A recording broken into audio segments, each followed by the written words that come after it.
Now then everyone, welcome to the channel. Glorious day today. Bit chilly in the shade, but it's really nice. It's been dry for a few days, so the trails are quite dusty. Just thought it'd be nice to get out, just enjoy the bike again.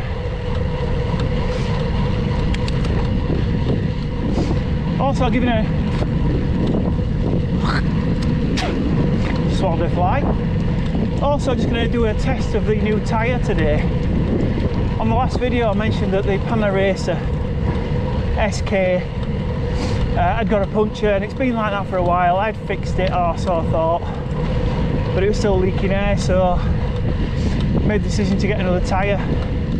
So I went back on Wiggle and ordered another 700 by 43 SK Gravel King, or so I thought. And when it came, it was actually a slick, or semi-slick Racer. So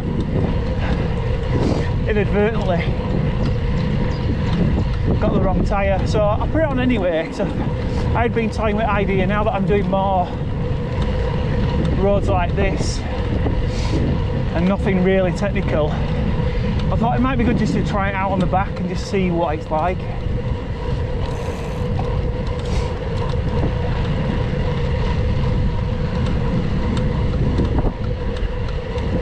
And so far it's alright.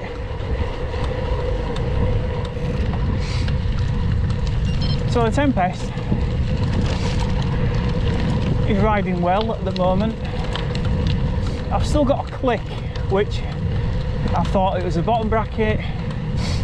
I kind of think it might be the headset, or rather the tension on it. I did tighten it up though after the last ride, and it just seems to be fine until you start banging it around a bit and going on uneven surfaces, and then it starts again. So I kind of think it is to do with the headset, but I'm not planning to do anything with it as yet. I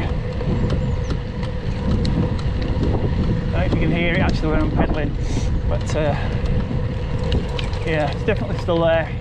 It's just mildly annoying really, but other than that it's going really well. I've not cleaned it, I've not put any chain lube on. It's just as it's been since before Christmas.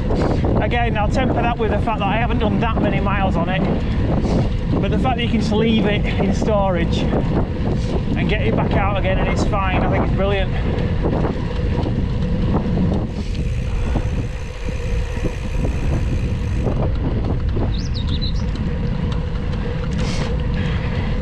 I wish you lot could smell these fields. This rape smells amazing.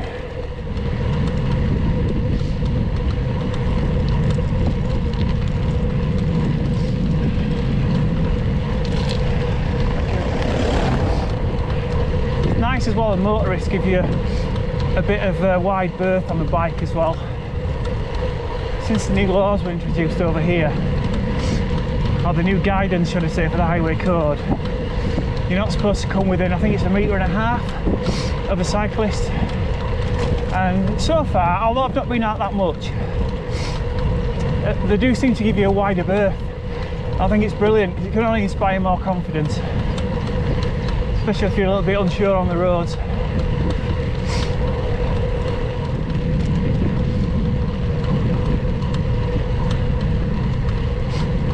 Certainly it's a beautiful part of the world. This is North Yorkshire, by the way, for anybody that doesn't know where I am at the moment. Now I'm just going to show you how beautiful it is around here. Look at that. Flat as you like. Blue skies. Someone did ask me after the last video that I'd like to see what the welds were like on the bike. So what I'm going to do is I'm going to show you the sort of a bit of a closer detail really of the bike and then how it's all put together. Forgive my lack of technical knowledge, but you kind of get what you get really. So you can see these welds here are pretty good. I think they're really neat actually, how it's all put together. I'm not sure where these frames are made, but They are good quality. So the seat tube joins the down tube again, smooth. Working up to the head tube, you see up there, I think the sun might be on it there. I don't know if you can see it better from that angle actually, but they're really smooth welds, really nice. Around this side, it's just sort of nice and smooth. It's really tidy. Even going down to the bottom bracket, and that again is tidy. Excuse the dust and the muck, but it's just showing you as well that the bike has not been cleaned. Obviously I'm getting away with it a bit today because it's not wet, but it is a very smart looking bike, and for the price you can't really argue with it. It's about 1700 now. This has got the Force 1, it's from Force 1 chain set on it, which I think basically the only real difference is that the levers, the brake levers are carbon, so aesthetically really there's a couple of 100 grams weight saving. But if you've ever seen any of my videos before, when I talk about weight saving, I am not a Tour de France rider, I'm not a cyclocross rider. If you want to lose 200 grams, just take one water bottle. That's my ethos. But anyway, I'm going to head back. It's only about 1.5 miles to go, and I have 2 miles till I get home. But I've enjoyed getting out today. I wasn't going to get out. I've just been doing the garden and putting it off really, but the fact that there's no wind, which is usually one of my main excuses to get out, a lack of wind is forced my hand a bit really. But I've enjoyed it, so back on the bike.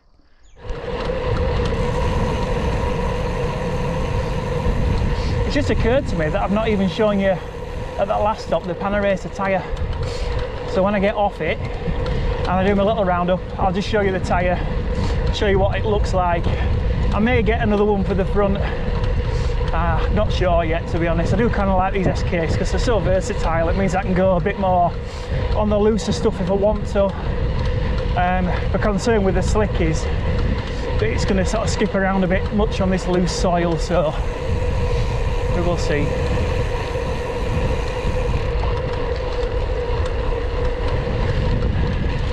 But I'll definitely come down this track again. I think it's great.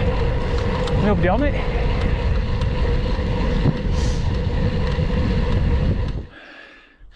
Just going to give a big shout out as well actually. So somebody that got me inspired to do YouTube, and I follow this guy for just over a year now, and I saw the Tempest after he bought it and he put his first rides and experiences on there.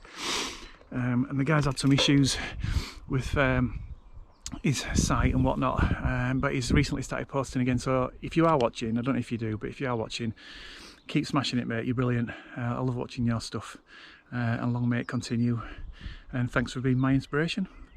Right, one final look.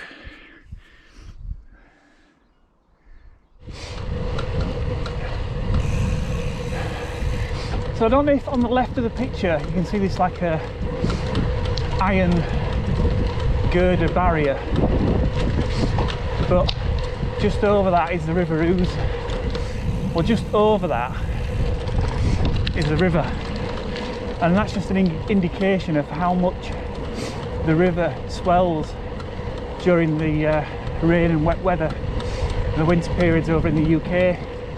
And there seems to be more and more of this now, flood defences and whatnot, just down to global warming. A lot of these areas, particularly this one that I live in, is predominantly flat, and I bet over this ride, which is about 7 miles maybe, this loop, the climb is only about 25 feet. So it's thanks to barriers like that that a lot of these areas don't get completely flooded in winter time.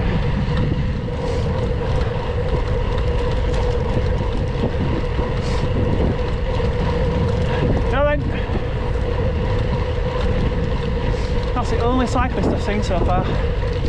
Amazing.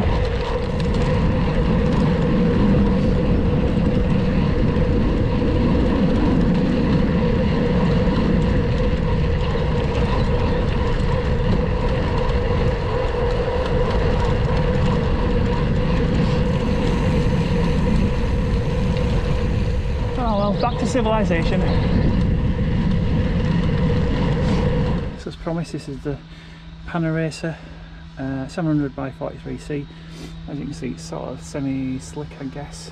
I don't think it's the road going version, but I ordered it by mistake. But I've got a tube in this one. I did have some issues setting up tubeless. I have done tubeless before and had success with it, but it's so hit and miss. I'm not sure whether it's the Joe Below pump that I've got, but I could not get it to get air into it, so I've gone with a tube, to be honest. And I think I'll keep it as such. I think tubeless is great when it works, but for some reason I've had mixed results. Anyway, thanks for watching. Please like and subscribe. If there's anything that you want to see on it or anything you want me to do, just let me know in the comment section, and I'll see you soon.